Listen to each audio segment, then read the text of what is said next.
It was 1 in the morning when the pounding on my front door shook me out of dead sleep. Long shift. Bar fight. A mountain of reports. I'd barely hit the couch. Then came the voice I would know anywhere, ragged and breaking. "Dad, please, I was on my feet before my brain woke up." I opened the door and my daughter fell straight into my arms. Lily. Her eye was purple, her lips split, her breath short and jagged like she'd run through glass. She trembled against me and whispered, "Ryan hit me." Because of her. Everything in me went silent, then sharpened. I locked the door, guided her to the sofa, grabbed a clean towel. I kept my hands steady because she needed steady. Inside, a storm was building. Her phone on the coffee table lit up again and again. 7 missed calls. A text rolled across the lock screen. "Open your mouth and you lose everything." That was the moment I stopped being tired. I snapped a photo of the message, powered the phone down, popped the SIM, slid in a blank one.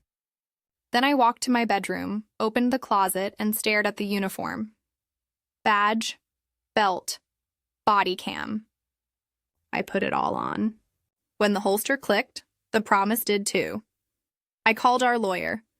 "Marcus, it's Jack Parker. Start the plan, now." A beat of sleep in his voice, then steel. "You sure?" "More than sure." Lily winced when I dabbed her lip. "Dad, it hurts to breathe. Stomach?" "Ribs, stomach." Like I got kicked by a truck. I took photos, face, eye, wrists, the bruise already rising at her abdomen, timestamps, angles, ruler and frame. Evidence isn't dramatic. It's careful. At 1:15 a.m., I stepped onto the porch and crossed the street. My neighbor, Mrs. Carmichael, was in a robe with a broom, porch light buzzing. "Jack, what's wrong?" "Your door camera," I said. "I need last hour's footage." She opened the app without another word. We watched Lily on the screen at 1:02 a.m., knocking, crying. I airdropped the clip, thanked her, told her to leave the light on. Back inside, Lily drifted in and out of a shaky sleep. I sat at the table and built the file. 01 R2 arrival video. Threat text screenshot. Injury set A, notes on pain quadrant. Chain of evidence checklist so tight a defense shark could chew on it and swallow teeth. My car was still in the shop. I called a taxi. On the ride to the ER, Lily kept saying, "I'm sorry for waking you." "You never apologize for surviving," I said. Dr. Elena Figueroa met us at Brookdale General. One look at Lily and her voice went clinical and kind at the same time. "We're doing x-rays and a CT. I'm documenting everything." I stood through the scans. Signed forms. Photographed only the page headers. Date, time, patient ID, not for social media, for court. When the results came in, Elena said, "No internal bleeding, Jack. But these contusions are serious. Multiple strikes." "Lucky," I said, and it tasted wrong in my mouth.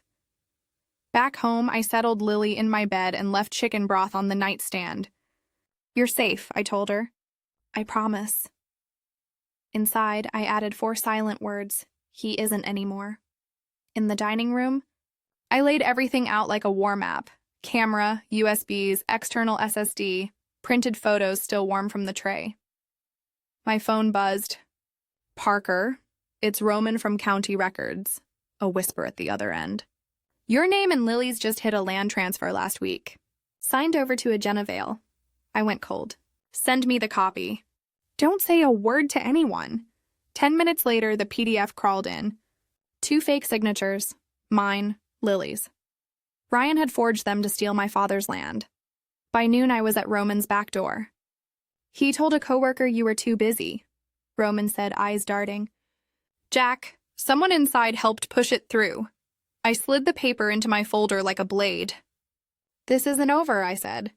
"It's beginning." Marcus had a kettle going when I walked into his office. I put the evidence on his desk. ER headers, time-stamped photos, the door cam clip, and the forged deed. He examined each piece carefully. "This is solid," he said. "Assault, fraud, intimidation, forgery. We'll file a protection order today, civil suit right after, and move the rest to the DA." He looked up. He'll swing back ugly. I'm counting on it, I said. At home, Lily stared out the window. Dad, he's calling my friends, asking where I am. He won't find you, I said. I won't let him. That night, I asked for an extra patrol on our block. No sirens, no headlines. Just quiet wait in the dark, telling a bully he's not the biggest thing on this street. At 8, I changed into jeans and a hoodie, grabbed my camera, and drove to Archer's bar. Ryan's silver truck was parked under twitching neon. I waited with the engine off. She showed up 5 minutes later. Red dress, painted smile, cigarette, Jenna veil. She slid into his passenger seat. They laughed. I got the shot. I followed them to a motel 2 blocks over. Lobby clock glowing 8:43 above their heads. Shot, license plate under the streetlight. Shot. Each click was a small promise kept to my daughter. Back home, I uploaded everything, backed it up twice, salted the folder with passwords he'd never guess. I called Marcus. I've got public adultery proof, I said. You ready for this to get messy? It's already messy, I said. Now it gets clean, Lily called from Mrs. Carmichael's place. Dad, he threatened my friend for not telling him where I am. Stay with Mrs. Carmichael, I said. I've got eyes on the street. Don't worry about the rest. I rang Captain Ruiz. Need a quiet watch on my block tonight. A beat. You got it, Jack. Take care of her. Morning brought whispers. In the produce aisle, maybe she ran her mouth. You know how young wives are. At the coffee counter, cops shouldn't air family problems at work. They went silent when I walked by. I kept walking. By noon, Marcus called. Ryan hired a city shark, Hector Valdivia. Filed a counterclaim. Says Lily faked injuries for money and you abused your badge. I laughed once with no humor in it. Of course he did. Lily sat at the kitchen table, folding a napkin into tight squares. Dad, he's making everyone believe I lied. Let him try, I said. The truth doesn't need applause. It needs evidence. We have that. At dusk, an unmarked envelope slid under my door. Shut up or you lose your daughter. My hands didn't shake from fear. I bagged the note, dated it, added it to the file. Every threat was another brick in the wall closing around him. Marcus studied the note that night and sighed. The dirtier he plays, the more jurors will hate him, he said. But if we want the town to stop whispering, we need a turncoat. He tapped a name on his legal pad. Jenna. So I went and found Jenna. The roadhouse at the edge of town hummed with neon and old songs on a worn jukebox. She sat in a back booth, pretending the cocktail tasted like salvation. I slid into the bench across from her. Do I know you? She asked, chin up, voice brittle. I placed an envelope on the table and pushed it toward her. Inside were motel photos, the forged deed with her name on it, and a bank statement 1 month from a financial cliff. Her eyes flicked faster with every page.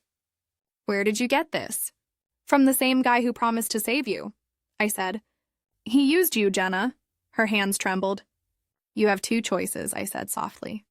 Walk away clean by telling the truth or go down holding his hand. The door opened.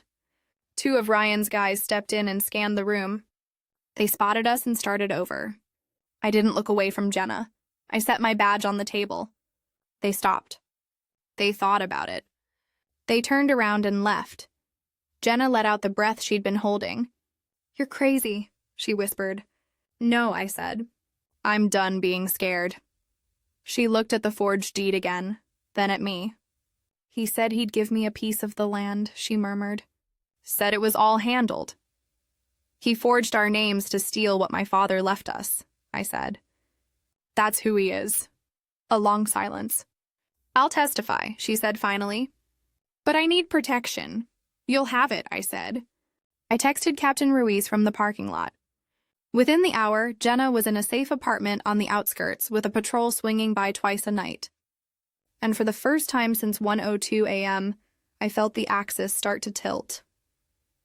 The next morning, the market whispers were quieter. Not gone. Quieter. We filed the emergency protection order at 9 sharp. The clerk didn't meet my eyes but stamped the papers hard enough to echo. At lunch, I found Lily at the table with a spoon and a bowl of broth she wasn't eating. "Dad, if he shows up, he won't," I said. "But if he does, I will." She tried to smile, failed, tried again. That second try was the bravest thing I saw all day. In the afternoon, I drove to Ryan's pawn shop alone. No uniform, no camera. A file in my bag, photos, ER headers, door cam video, the forged deed copy. His two guys were stacking tools on a shelf. "Look who it is," one of them said. "Daddy cop." I kept walking. Ryan sat behind a desk counting money like he'd invented paper. He grinned when he saw me. "Jack, you bring your badge to family counseling?" I put the file on his desk and flipped it open. He looked down. The grin fell and then crawled back on. "What's this supposed to be?" "Your last good day," I said. "Read," he skimmed. He bluffed. "I've got better lawyers than you." "You'll need them," I said. He stood so fast the chair legs scraped. "You think anyone in this town will touch me?" "I already did," I said. His guys started toward me. I pulled my jacket aside to show the badge and the holster. I didn't reach for anything. I didn't need to. They stopped. I closed the file, put it back in my bag, and turned to go. At the door, I looked over my shoulder. "From here on out," I said, "the rules changed. You don't scare my kid." "The law scares you." The street air tasted like hot metal and rain. I called Marcus as I walked. "It's time to file the full suit," I said. "Then brace," he said. "He'll throw everything." "I know," I said. "So will I." That night I sorted evidence until the clock forgot its numbers. Threat note bagged and tagged. Screenshots printed and logged. Motel photos labeled by minute. Hospital headers clipped precisely to the packet. At some point, I realized I could breathe again. Not easy, not fully, just enough to keep going. When I finally checked on Lily, she was asleep, hair across her cheek, breath even. I stood in the doorway remembering a little girl running down a summer sidewalk yelling, "Dad, look at me." I looked now. I swore I'd never look away again. The storm wasn't over. But it wasn't all over me anymore, and morning was coming. By sunrise, the whispers had teeth. At the diner, a man I'd arrested once for drunk driving said loud enough for me to hear, "Some people make up bruises for a paycheck." I didn't turn. I paid for my coffee, left the change, and walked into the kind of cold that keeps a man honest. Marcus filed the emergency protection order at 9 sharp. The clerk stamped it so hard the counter shook. "Signed within the hour," she said. "Judge Cervantes is on morning rotation." I thanked her and stepped outside to call Captain Ruiz. "I want a copy at dispatch and a note for all patrols," I said. "If Ryan comes within 100 yards of Lily or Mrs. Carmichael's address, I want lights." "You got it, Jack," he said. Head up. I found Lily sitting at the kitchen table with a spoon she wasn't using. "He's saying I did this for money," she said. "He told my coworker I hit myself." "Cowards say whatever keeps them from mirrors," I said. "Eat a little. We have a long day." At noon, a courier dropped a thick envelope on my porch. Ryan's countersuit. I flipped the pages on the dining table. It called me a bully with a badge and Lily an extortionist. Valdivia's letterhead looked expensive and smug. I took a breath and dialed Marcus. "We don't blink," he said. "We move faster." "How fast?" "This afternoon, temporary hearing. We'll seek immediate enforcement on the protection order and put their counterclaim on ice." Before we left, I tucked the unmarked threat note into a labeled sleeve, "Shut up or you lose your daughter," and added it to the accordion file.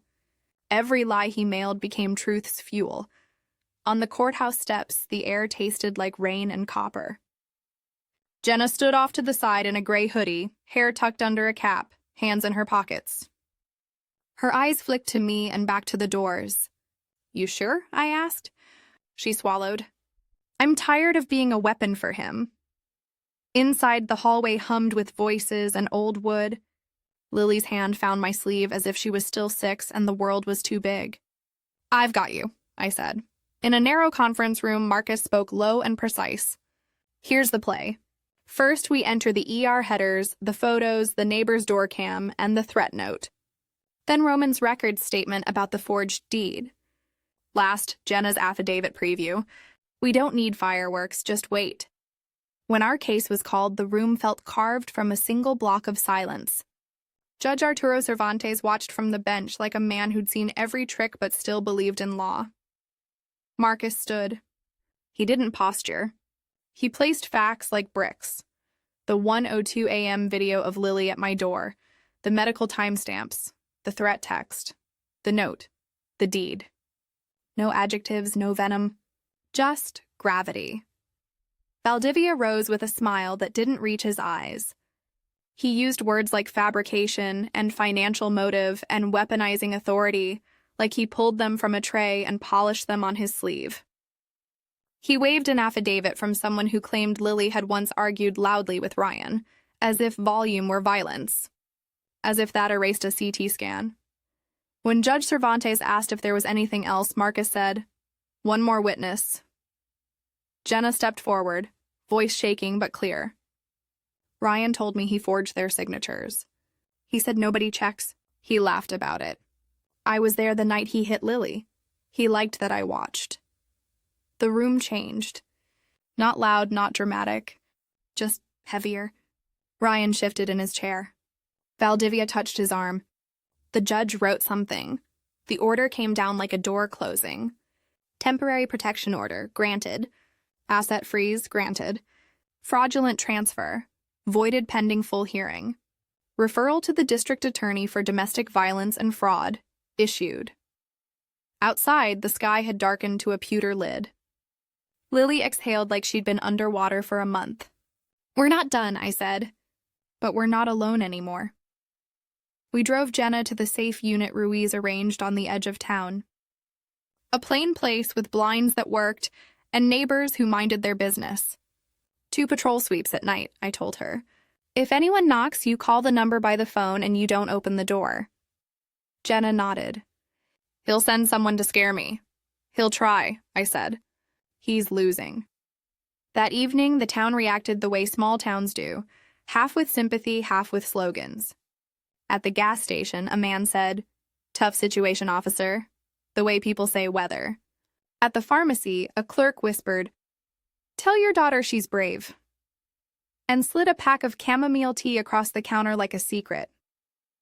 On my porch, I found a smaller envelope this time. No return, no name. Inside, a photo of me walking into the courthouse with Lily. On the back, in block letters, tick, tick. I logged it, bagged it, and placed it in the file. He wanted to be a ghost. I wanted him to leave fingerprints. We were both getting our wish. At 2 a.m, my phone buzzed. A patrol unit had stopped a sedan idling a block from Mrs. Carmichael's house. Out-of-town plates. 2 men, no good reason. They left after a warning and a dashcam imprint that could freeze time. I slept sitting up in a chair by the door with my boots on and my gun safe open but locked. The next day, Roman called. "Jack, someone in records tried to pull the forged deed file and delete the scan." IT caught the attempt. We locked the metadata and printed the full audit trail. "You want it?" "I want 2 copies," I said. "And a coffee." He slid the printouts across the diner booth. "Whoever did it knows the system." "Or thinks they do," I said. "Thank your IT guy." "My IT guy is me," he said with a tired smile. I paid the bill and left a tip generous enough to be remembered. By afternoon, a rumor ran that Ryan planned to sell tools and cash out. I drove past the pawn shop slow enough to be boring and fast enough to be legal. His parking lot was thin. "A man who thinks money is salvation only believes in speed," Marcus called. "Pre-trial conference tomorrow," he said. "They'll want to dismiss the fraud angle. They'll claim your land story is a civil dispute." "It's a felony with ink," I said. "And we'll show them the pen," he said. "Bring Roman's audit log and Jenna's updated statement." I spent the evening turning my dining table into a straight line. Left to right, doorcam, ER, threats, motel deed, audit log, Jenna. I practiced answering questions I knew were coming. "Sergeant Parker, were you angry?" "Yes. Did you threaten Mr. Dorsey?" No. Did you ever use your badge to coerce a witness? No. Did you let your anger influence your evidence? It influenced my urgency, not my work. Before bed, I checked on Lily. She was asleep on her side, one hand under her cheek the way she used to nap after soccer. I stood there longer than a man should watch a sleeping person, then stepped back into the hallway and let the dark be dark. In the morning, the courthouse smelled like old paper and lemon cleaner. Valdivia strutted like his suit was a shield. He argued the deed belonged in civil court, not criminal. Marcus didn't raise his voice. The deed is forged. The notary log is falsified. The clerk's audit shows a deletion attempt. The beneficiary was the mistress he flaunted while battering the victim. This isn't a divorce spat. It's a pattern.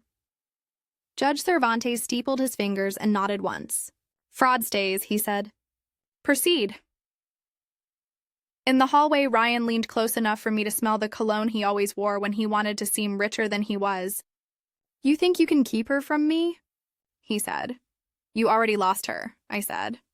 You just haven't understood the math. He smiled without humor. You can't watch doors forever. I don't need forever, I said. I need the next few weeks. That afternoon, Mrs. Carmichael texted me a clip from her porch camera. A figure approached our steps and stopped at the protection order notice taped beside the bell. He read it, looked up at the camera, and walked away fast. I zoomed in frame by frame. Different jacket. Same shoulders as one of Ryan's guys. I sent the still to Ruiz and typed, knocked, ran, logged. Evening slipped in like a thief. I drove Jenna to Marcus's office for her formal deposition. She stared at the carpet when she spoke. Ryan told me I looked good in red because it scared people, she said. He liked scaring people. Marcus asked careful questions. She answered with facts.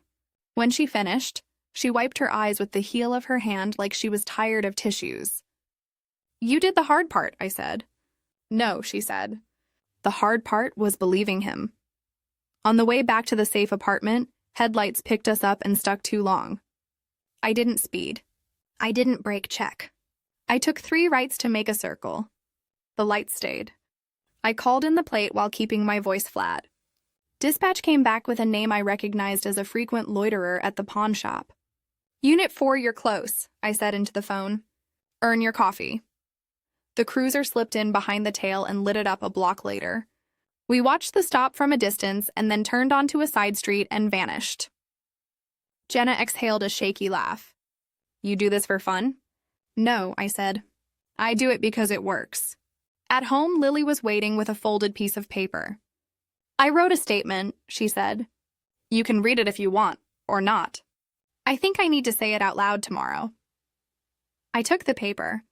Her handwriting had always tilted forward like it wanted to be somewhere better. It did now, too. You say what you can, I said. I'll handle the rest. The next morning, the courtroom was fuller. Word had gotten out. Valdivia asked for a delay. Marcus objected. Every day is another day of intimidation, he said. The judge looked at the calendar and shook his head. Motion denied. Proceed. Lily spoke without shaking. She didn't dress her pain in pretty sentences. She said what happened, when, where, what he said. The room listened the way people listen to maps when they are lost. Valdivia tried to chip at her. Did you yell at your husband? Yes, she said. Did you ever shove him? No. Do you hate him? I hate what he did to me. He paused, then said, Are you sure you didn't bruise yourself? Her face broke for a second, then set. I'm sure. The judge stared at Valdivia like a teacher who expected better work. I testified too. What I saw, what I documented, what I did not do. Valdivia asked if I loaded my gun that night. I load my gun every time I put on the uniform, I said. Did you intend to use it? To defend if I had to. Not to punish, he tried a smile. Big difference? The only difference, I said. When we stepped out into the hallway, a young officer named Ortiz handed me a folded printout. Social is boiling, he said quietly. Anonymous pages talking about dirty cop daddy and gold digger wife were flagging threats. I nodded. Noise gets loud when truth gets close, I said. He half smiled. I'll write that down. Outside, clouds finally broke and rain came clean and steady. We walked to the car under one umbrella for the first 20 feet and then didn't bother. Lily laughed, quick and startled at the feel of it. It was the first time I'd heard that sound from her since the night she knocked on my door. That night, I found a new envelope on my porch. Inside, a single playing card, Queen of Hearts, with a slash across the face in red marker. Subtlety wasn't Ryan's gift. Pattern was. I filed it. The pile grew. So did the calm I felt when I looked at it. Marcus called late. Tomorrow we push for asset freeze enforcement. Shop accounts, vehicles, the works. He'll get more desperate. He already is, I said. Then we're winning, he said. Get some sleep if you can. I sat at the dining table and stared at the line of evidence until my eyes went soft. Not because I doubted. Because I understood. This was what justice looked like up close. Paper, patience, patience, paper. And then, if you were relentless, peace. Near midnight, my phone vibrated. A text from an unknown number. We should talk. I know what he keeps in the back safe. I stared at it. Baits come dressed like help. But sometimes help comes dressed like bait. I wrote back, name and time. The reply came fast. Rico, open lot behind Lone Star Storage, 6 a.m., come alone. If he knew me, he knew I wouldn't come alone. If he didn't, he was careless. Either way, careful beat brave. At 5:50, the lot was blue with early light. Ortiz sat a block away. I stepped from my truck and waited in the damp air. A man in a denim jacket approached with hands where I could see them. Rico? I asked. He nodded once. He stiffed me, he said. Said he'd pay. Said he'd make me disappear when the land deal hit. It didn't hit. What's in the back safe? Cash, books, photos, phones. Proof? He lifted his shirt just enough to show a small thumb drive taped to his belt line. I copied the inventory list when I was installing the new cameras. Date stamped. Why give it to me? Because I don't like men who hit women, he said. And I like getting paid. I handed him an envelope. He handed me the drive. Don't get cute, I said. I'm not the cute one, he said, and vanished between rows of storage units. Back home, I opened the file on a clean laptop that never touched the internet. The inventory list scrolled up. Phone IDs, time-stamped photos, a ledger with initials that matched names I already knew. The safe wasn't just a box. It was a museum of Ryan's worst instincts. I called Marcus. We got a drive, I said. We chain it properly, he said. Then we knock. By noon, the DA's office had a copy. By 2, a judge had signed a warrant. By 4, I watched from across the street as investigators walked into the pawn shop with jackets that said something Ryan couldn't sweet-talk. He bluffed. He blustered. They opened the safe. The room went quiet. I didn't cheer. I drove home in the kind of silence that isn't empty. It's earned. Lily met me at the door. Is it done? Part of it is, I said. The part that leads to the rest. That night, the town sounded different through my window. Not kinder. Not louder. Just honest. You can tell when a place decides to grow up a little. I checked the locks and turned off the lights. In the doorway of my room, I paused and looked at the uniform hanging clean on the closet door. It didn't feel heavy. It felt like purpose. In the dark, I said it out loud to the empty room so there'd be a record somewhere other than paper. We're going to finish this. Morning came with the kind of heavy gray sky that makes even hope feel slow to wake up. I brewed a pot of coffee I barely tasted. Lily sat at the counter, her hands wrapped around a mug she never sipped from. Neither of us said much. We both knew today silence wasn't safety anymore. It was evidence. By 8, the courthouse lot was already crowded. Reporters waited with cameras pointed at the doors like hunters in the woods. Marcus met us at the back entrance, suit pressed, eyes sharp but kind. He said softly, "You don't have to be brave every second, just honest." I nodded. Honest is all I've got left. Inside, the courtroom hummed with whispers. Every bench was full. Neighbors, strangers, People who once smiled at me in the market but now came to see if the rumors were true. Judge Cervantes entered, robe heavy, gaze like steel. He nodded once and the noise stopped. Marcus started. Your Honor, the state versus Ryan Dorsey on counts of domestic assault, intimidation, and fraud. The words hit like thunder rolling through a hollow chest. Ryan sat at his table in a perfectly pressed suit, pretending he belonged in church, not court.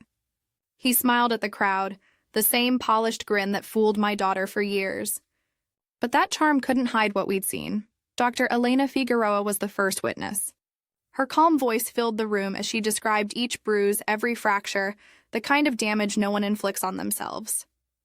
When the defense asked if the wounds could have been self-inflicted, she looked straight at Valdivia and said, "Not unless she kicked herself in the ribs 3 times with steel-toed boots." The gallery murmured. Even the judge's mouth twitched. Next came Mrs. Carmichael, our neighbor. Her hands trembled a little as she held the printed still from her porch camera.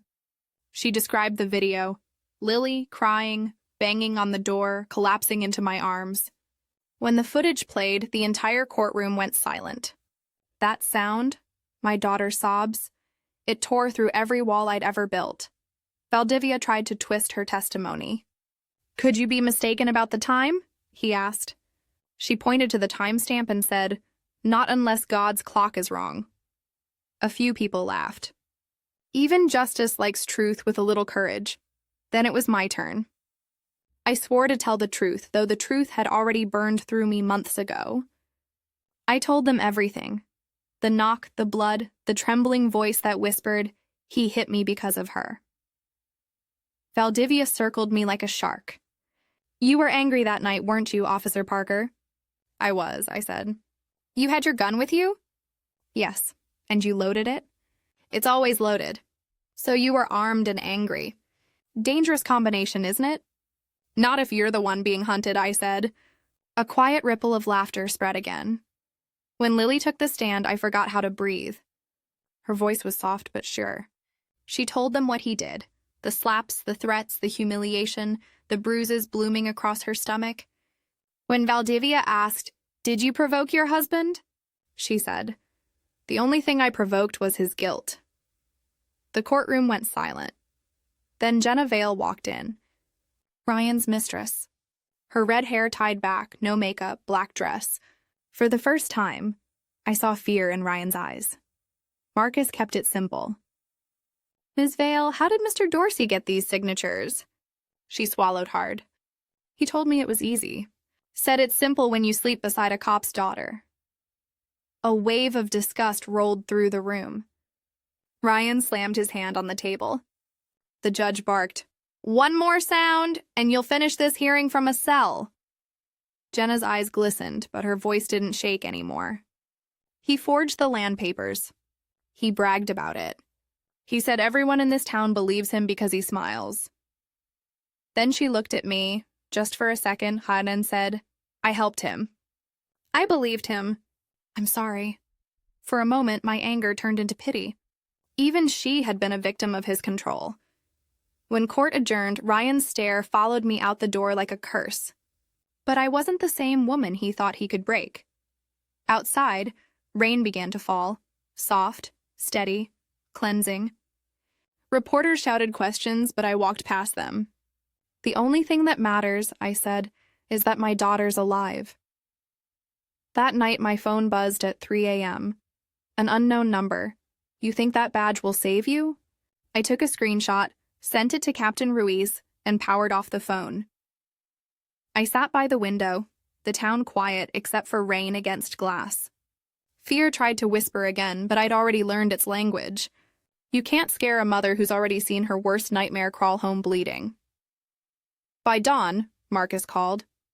"The DA's office wants to fast-track the fraud charge," he said. They found more: cash, ledgers, stolen goods. "Ryan's not just abusive. He's a criminal," I said quietly. "Then let's treat him like one." 2 days later, closing arguments. Marcus stood tall, steady. He didn't dramatize. He just told the story straight. Of a woman who ran for her life, a mother who wouldn't let justice sleep, and a man who mistook fear for love. Valdivia's voice was smooth, poisonous. He called Lily emotional, Jenna bitter, and me a power-hungry cop. It almost worked until Marcus lifted one photo. The porch cam still of Lily's battered face. He set it on the judge's bench without a word. Silence swallowed the room whole. 32 minutes later, the jury returned. The forewoman's hands shook slightly as she read the verdict. On the count of domestic assault, guilty. On the count of intimidation, guilty. On the count of fraud and forgery, guilty. Ryan laughed, hollow and bitter. He looked at me and said, "You think this changes anything?" I met his eyes. It changes who has the key. As the bailiff cuffed him, he turned to Lily and hissed, "You'll come crawling back." "They always do." Lily didn't even blink. "Not this time," she said. When we stepped out into the daylight, the world smelled new. Reporters swarmed, microphones flashing like lightning. Lily slipped her hand into mine. "Mom," she whispered, "is it really over?" I looked at her, her face free of fear for the first time. "Almost," I said. "Now we get to live again." That evening, I sat on the porch with coffee gone cold, listening to the hum of a town finally quiet. Justice doesn't roar. It whispers when the world finally listens. And for the first time in a long time, I heard peace breathing beside me. Inside, Lily hummed while she made dinner. It wasn't a song I knew, but it sounded like home finally finding its way back. The courthouse lights faded behind us, but the storm inside me didn't. Justice had been served on paper, yet I knew men like Ryan didn't end with a gavel. They lingered, like smoke after a fire. For a few days, the town went quiet. The whispers stopped. The cameras left. But quiet doesn't always mean peace. Sometimes it's the sound fear makes when it's hiding. Lily began to smile again. She helped me cook, watched movies, even laughed when the popcorn burned. And for a moment, I thought, maybe this is what healing sounds like. Then, one night, my phone buzzed. Blocked number. A voice low and distorted. "Enjoy your victory, officer. It won't last." The call ended before I could speak. I stared at the phone for a long time. Then I opened the drawer, pulled out my badge, my holster, and the old revolver I swore I'd keep locked unless the world asked for it. Well, the world was asking. I drove through the empty streets of Brookdale, the glow of red and blue lights spilling from distant patrols. Somewhere out there, Ryan's anger was still looking for a home. And I wasn't about to let it find mine. By midnight, Captain Ruiz called. "Elizabeth," he said, "we got reports. Dorsey's out on bail. His lawyer filed an appeal." My grip tightened on the wheel. "An appeal?" "Temporary. He posted bond through a shell company." Don't ask how. My chest burned. He was free. Not innocent, just out. I parked a block from the house, lights off. The air was thick, the kind that tells you something's coming. Inside, Lily was asleep on the couch, soft music playing. I turned the deadbolt and sat beside her, my hand resting near the gun I hadn't touched in months. At 2 a.m., a motion sensor light flicked on outside. The yard glowed white for just a second, enough to show a shadow moving near the fence. Slow. Careful. My heart started counting beats. I stood, whispering to myself, "Not tonight, you don't." The front door creaked softly. Footsteps. 1, 2. Pause. I aimed toward the hall and shouted, "Brookdale PD! Don't move!" The shadow froze and then bolted. I ran outside barefoot, rain slick beneath my feet, gun steady. The figure jumped the fence and disappeared into the woods. But in the mud, he left boot prints. Wide, heavy, expensive. Only one man in this town wore shoes like that. The next morning, Marcus came by. His tie was crooked, eyes tired. "He's testing you," he said. "Trying to scare you into breaking the order so he can twist it against you." "Then he'll have to try harder," I said. We added the new evidence. The call log, the prints, the footage from my yard cam. Captain Ruiz doubled patrols near the house. but I still slept with my badge under the pillow. 2 nights later, a patrol unit tailed a dark pickup circling our street. They pulled it over. Empty bed, tinted windows, registration under a fake name. In the glove compartment, a photograph of me and Lily at the courthouse. I looked at the photo later in evidence, my stomach turning. His obsession wasn't anger anymore. It was ritual. I met Marcus downtown the next day. He looked at me across the table and said, "We can end this, Elizabeth. There's a federal angle, interstate intimidation. If we push, the FBI takes it. That means protection, witness program, all of it." But I shook my head. "I don't want to disappear," I said. "I want to finish it." That night, Lily woke screaming. I rushed in. She was clutching her chest, gasping, "He was here, Mom. He was at the window." I checked. Nothing but rain on glass. Still, I sat beside her till dawn, humming the same lullaby I used when she was 5. The one that used to keep nightmares away. By morning, I knew what I had to do. Ryan wanted power? Then I'd take it from him, piece by piece, the same way he took peace from us. I called Captain Ruiz. "Authorize the warrant on his pawn shop," I said. "It's already in motion," he replied. "You sure you want in on this?" "I started this fight," I said. "I'll finish it." When we arrived, blue lights painted the cracked windows of Ryan's shop. He was inside, hands flat on the counter, pretending he didn't know why we were there. I walked in, uniform crisp, heart steady. He looked at me with that same fake charm. "Well, look who brought the whole parade," he sneered. I didn't answer. The officers swept the place, opening drawers, cracking the back office safe. Inside were stacks of cash, stolen watches, burner phones, and one small black notebook. Marcus flipped it open. A list of names, payments, and dates that matched his forged deals. Ryan's smirk faded. He took one step forward, lowering his voice. "You really think this makes you a hero?" I met his eyes. "No," I said. "It makes you a memory." The cuffs clicked louder than thunder. For a moment, he stared at me. Not like an enemy, but like a man realizing the world had finally caught up. He whispered, "You think people like me stay locked up?" I leaned close. "People like you don't get second chances anymore." When we walked him out, the entire block stood watching. Some cheered. Some whispered. The sky broke open, sunlight pouring through the clouds like something holy. Blue and red lights flashed against the rain-washed pavement. Justice reflected in every drop. I stood there, watching the patrol car roll away. The nightmare was over. The story wasn't about revenge anymore. It was about survival. That night, Lily and I sat on the porch, wrapped in blankets. She looked up at the stars and said, "I don't hate him anymore." I smiled softly. "That's how you win, honey. You stop letting hate rent space in your heart." She leaned her head on my shoulder. For the first time in months, her breathing was steady. The town was quiet again. Not the kind of quiet that hides danger, the kind that means peace finally came home. Inside, the clock ticked. Each second felt like a heartbeat returning to normal. And as I watched the last blue light fade down the street, I whispered to myself, "Justice isn't revenge. It's peace that finally has proof." The morning after Ryan's arrest, Brookdale felt different. The air was lighter, the silence finally kind. No more whispered rumors, no headlights crawling by the window, no phone vibrating with threats. Just quiet, the honest kind. Lily slept in late for the first time in months.